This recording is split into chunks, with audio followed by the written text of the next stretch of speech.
প্রকল্পের আওতায় রাস্তা তৈরির সঙ্গে সঙ্গে ফেটে চৌচির হয়ে যাচ্ছে রাস্তা। প্রতিবাদ করায় স্থানীয় এলাকাবাসীদের হুমকি পঞ্চায়েত সদস্যের। নির্বাচনের ঠিক আগের পূর্বে মেদিনীপুর জেলার পটাশপুর 1 নম্বর ব্লকের নইপুর গ্রাম পঞ্চায়েতের নইপুর স্কুল মোড় থেকে শিবপাড়া মোড় পর্যন্ত শুরু হয়েছে ঢালাই রাস্তা নির্মাণের কাজ। কাজ শুরু হতেই রাস্তার এই অবস্থা দেখে হতবাক এলাকার মানুষ। পথশ্রী প্রকল্পের রাস্তা তৈরির সঙ্গে সঙ্গে ফেটে চৌচির রাস্তা। প্রতিবাদ করতে যাওয়ায় স্থানীয় এলাকাবাসীদের হুমকি পঞ্চায়েত সদস্যের। পূর্ব মেদিনীপুর জেলার পটাশপুর 1 নম্বর ব্লকের নইপুর গ্রাম পঞ্চায়েতের নইপুর স্কুল মোড় থেকে শিবপাড়া মোড় পর্যন্ত পথশ্রী প্রকল্পে ঢালাই রাস্তা নির্মাণের কাজ শুরু হয়েছে। এলাকাবাসীদের অভিযোগ, কংক্রিটের এই ঢালাই রাস্তা তৈরি 24 ঘন্টা না পেরোতেই রাস্তা ফেটে যাচ্ছে। দেখা যাচ্ছে রাস্তা যেখানে সেখানে বড় বড় ফাটল। আর প্রতিবাদ করতে গেলেই স্থানীয় পঞ্চায়েত সদস্য ও কনস্ট্রাকশন সংস্থা থেকে হুমকি দেওয়া হচ্ছে তাদের। WBSRD এর অধীনে এই কাজটি 2023-24 অর্থ বছরে নির্মাণ ব্যয় প্রায় 1 কোটি টাকা বরাদ্দে 2.8 কিমি রাস্তা তৈরি করার কাজ শুরু করে নির্মাণকারী সংস্থা progressive engineers cooperative labour contract and construction society limited. কাজ শুরু হতেই রাস্তার এমন অবস্থা দেখে হতবাক এলাকার মানুষ। এ বিষয়ে নইপুর গ্রাম পঞ্চায়েতের সদস্য আশিস প্রধানের সাফাই, অতিরিক্ত গরমের জন্য কংক্রিটের রাস্তায় ফাটল দেখা দিচ্ছে। এই প্রসঙ্গে পটাশপুর 1 নম্বর ব্লকের বিডিও বিধান চন্দ্র বিশ্ব বলেন, খবর পেয়েছি WBSRD এর প্রকল্পে এই কাজটি হচ্ছে, নির্মাণকারী সংস্থাকে ডাকা হয়েছে। এই কাজের জায়গায় গিয়ে খতিয়ে দেখে জেলা পরিষদ এবং ADM কে জানানো হবে। আমার নাম রবীন্দ্রনাথ দাস। আচ্ছা, কি অভিযোগ আপনার রাস্তা নিয়ে? আমার অভিযোগ, আমি স্থানীয় বাসিন্দা, একজন সাধারণ মানুষ। আমি বলতে চাইছি, যিনি রাস্তাটা করছেন বা যিনি করাচ্ছেন, সবার কাছে আমার বিনীত নিবেদন যে সরকার যে পয়সাটা খরচা করছে সেটা অরিজিনাল কাজে লাগুক।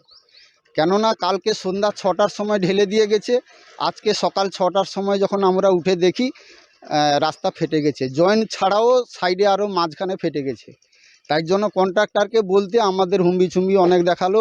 পঞ্চায়েত সদস্যকে বললাম, তিনিও অনেক হুম্বিচুম্বি দেখাচ্ছেন। আমাকে বলছে কেন মিডিয়া ডাকবি।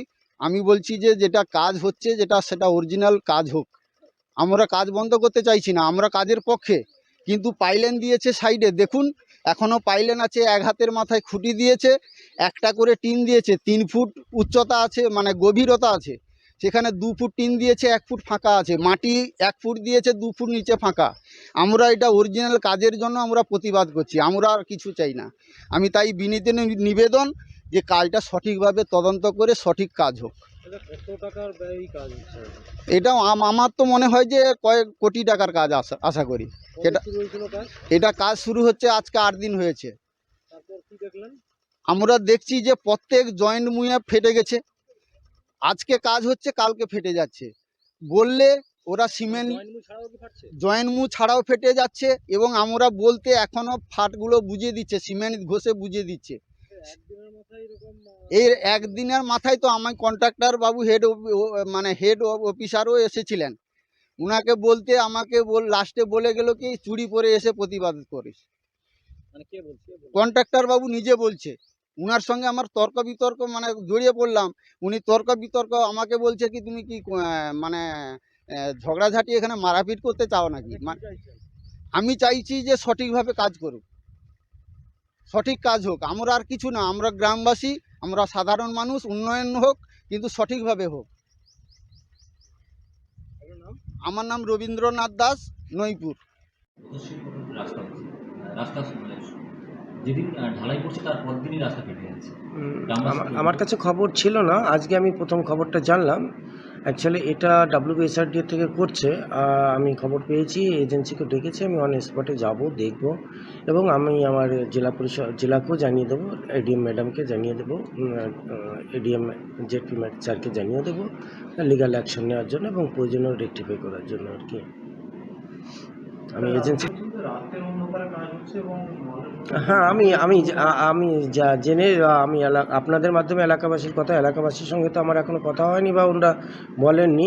যেহেতু পঞ্চায়েত সমিতি থেকে আমি দেখছি প্রয়োজনে যেটা আপনাদের কাছ থেকেও জানলাম, এবং এলাকায় গিয়ে আমি এলাকাবাসীর সঙ্গে কথা বলবো যে কি হয়েছে। এজেন্সি যদি সত্যি কোনো কারাপশন করে থাকে বা ভুল করে থাকে, রেকটিফাই করার জন্য যা করণীয় সবটাই করা হবে, এবং সেটা আমি আমার ঊর্ধ্বতন কর্তৃপক্ষ, দ্যাট মিনস আমি এডিএম জেডপি স্যারকে আমি অবশ্যই জানিয়ে দেবো আর কি। সেই কাজের প্রতিবাদ করতে গেলে স্থানীয় পঞ্চায়েত সদস্য, মানে স্থানীয় যেসব ঘরবাড়ি রয়েছে তাদেরকেও হুমকি দিচ্ছে। কে হুমকি দিচ্ছে? স্থানীয় পঞ্চায়েত সদস্য। সেটা আমার জানা নেই, আমি জেনে দেখছি আর কি। হ্যাঁ, এটা তো আর আমি না জেনে কি বলবো বলুন। এমনকি সংবাদ মাধ্যমকেও সেখানে না, সেটা আমি জানি না। এটা নিয়ে আপনি আমার গভর্নমেন্টের প্রশাসনিক তরফ থেকে যতটুকু যা করার আমি ওটা করবো আর কি। এটা আপনাকে আমি নিশ্চিত দিতে পারি আর কি। বাচ্চাকে সঠিকভাবে বড় করতে, যদি বাচ্চাকে ভালো করে বুঝতে পারি, জানতে পারি, চিনতে পারি, তাহলে কিন্তু আমাদেরকে মানুষ করতে অনেক সহজ হবে। আমরা একটা উপায় আমাদের কাছে আছে, DMIT, demographics multiple intelligence test. আমরা আজকে একটা অদ্ভুত জিনিস নিয়ে কথা বলবো, যে জিনিসটা আমরা সবাই চাই বাচ্চাকে সঠিকভাবে বড় করতে, এবং বাবা মা হিসেবে বাচ্চা যাতে বাবা মার চেয়েও আরও ভালো শাইন করে, আরও ভালো যেন কাজ করে, সেটা সব বাবা মাই চায়। এর জন্য আমরা যদি বাচ্চাকে ভালো করে বুঝতে পারি, জানতে পারি, চিনতে পারি, তাহলে কিন্তু আমাদেরকে মানুষ করতে অনেক সহজ হবে। আমরা একটা উপায় আমাদের কাছে আছে, যেই একটা টেস্টের মাধ্যমে, সেই টেস্টটার নাম হচ্ছে DMIT, demographics multiple intelligence test. এই টেস্টের মাধ্যমে আমরা বাচ্চার ইনবর্ন ট্যালেন্ট, ইনবর্ন স্ট্রেংথস, বাচ্চার এরিয়াস অফ ডেভেলপমেন্ট, বাচ্চার কোন দিকে ন্যাক আছে, বাচ্চা কীরমভাবে পড়াশোনা করতে চায়, কীরমভাবে লোকের সঙ্গে মিশতে চায়, এই সব জিনিসগুলো আমরা বাচ্চার সম্বন্ধে জানতে পারবো সঠিকভাবে। যদি আমরা এটা জানতে পারি, তাহলে আমরা বাচ্চাকে সেই রকমভাবে তৈরি করতে পারবো, এবং তৈরি করতে পারলে বাচ্চা ভালো ফল করবে, শুধু পরীক্ষায় নয়, জীবনও সে ভালো করে দাঁড়াবে, যেটা সব বাবা মার ইচ্ছে। হ্যাঁ, আমরা আজকে এখন দেখাবো এই যে অদ্ভুত যে প্রসেস বা অদ্ভুত যে একটা টেস্ট, সেই টেস্টটা কি করে হয়। যে টেস্টটার নাম DMIT, demographics multiple intelligence test. Saugata, এবার তুমি শুরু করো। আমরা একটা ফিঙ্গারপ্রিন্ট মেশিন নিয়ে এই কাজটা করা হয়, এবং এই ফিঙ্গারপ্রিন্ট মেশিনে কিন্তু শুধু DMIT-র জন্যই কাজগুলো করা যায়। প্রথমে আমরা লেফট হ্যান্ডগুলোকে আগে নেব, তারপরে আমরা রাইট হ্যান্ড নেব, এই দুটোরই আমরা ফিঙ্গারপ্রিন্টগুলো নেব, এবং 3 রকম শেপে নেব, সামনে সাইড 3 রকম করে নেব, যাতে করে আমরা অ্যাকুরেট টু অ্যাকুরেট রেজাল্ট পেতে পারি। অনেকেই একবার নিয়ে রেজাল্ট বের করে, কিন্তু সবচেয়ে বেশি অ্যাকুরেট চাইতে হলে একটা ফিঙ্গারকে 3 রকম অ্যাঙ্গেলে নিয়ে আমরা এই কাজটা করি।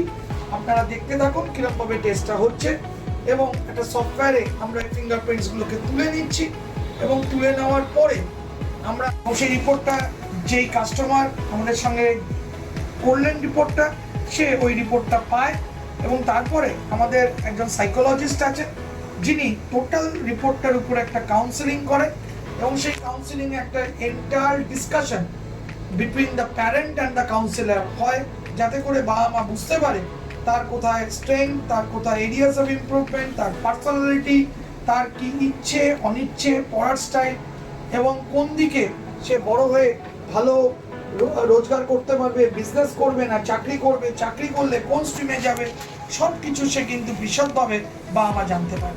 এর সম্বন্ধে বিশদ জানতে যোগাযোগ করুন eMerit Solutions, এবং আমাদের ফোন নাম্বার এবং ইমেল আইডি, হোয়াটসঅ্যাপ নাম্বার সব স্ক্রিনে ডেমনস্ট্রেট হচ্ছে বা ডিসপ্লে হচ্ছে। Thank you.